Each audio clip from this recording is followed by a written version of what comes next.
everyone, Daniel Hayashi here with Hayashi Trades. Oh, let me take off my mask. I just want to make sure that nobody gets sick. Okay, so breaking news. Trump and his wife, Melania Trump, the First Lady, as of 2 hours ago, officially, according to news headlines, have reported positive for coronavirus. The only reason I want to talk about this is because I want to talk about the implications in the market. Now, first, let's dig into what that's going to mean for his campaign and why it's important for pretty much the market, because it's going to create volatility, more so than it probably would have if he would have just been healthy up until the election. Okay, so number one, I think in this situation, because Trump talks about his own approach to preventative health and preventing contracting the coronavirus, now there's a question of credibility. Not for everyone, but some people who may have been on the fence or not sure if Trump's method of preventing getting sick was effective might have made their decision by now.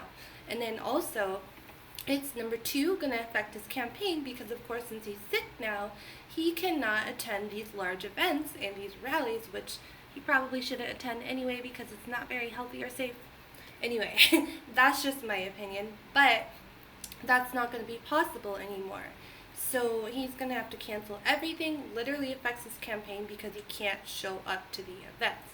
And then number three, let's actually look at how the market reacted. Now, we all know that there are people that have access to information and news before the general public does.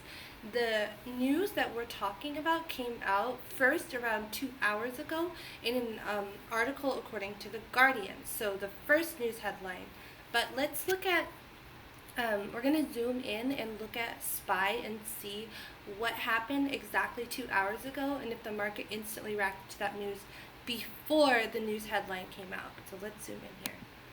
Okay, so I'm on the 5-minute chart, but I want to go to the 1 hour chart, make it real simple, and we can see exactly what happened. Okay, so 1 hour, 2 hour, 3 hour, 4 hours, 5 hours, 6 hours. Oh, mysteriously, SPY dropped off of a cliff before the 2 hours ago when those news headlines came out. So that means that people knew about this way before the news headlines came out, and do not be surprised about that because it happens all the time.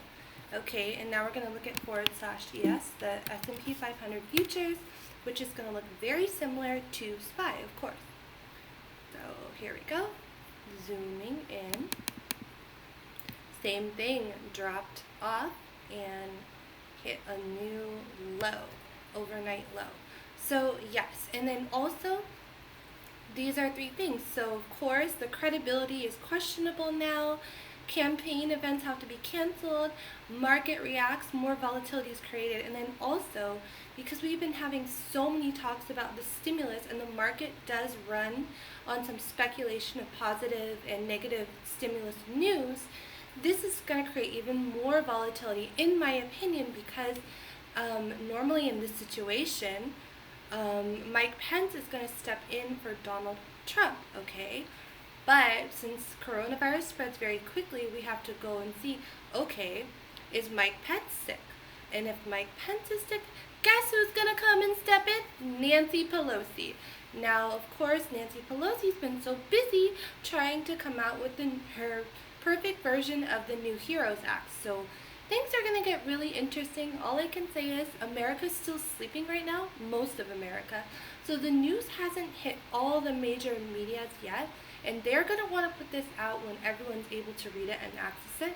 And I know people are going to have a lot to say and a lot of questions. So it's going to be a really interesting day in the markets and a really flavorful day 2 of October, pre-election. Okay, so let's see what happens.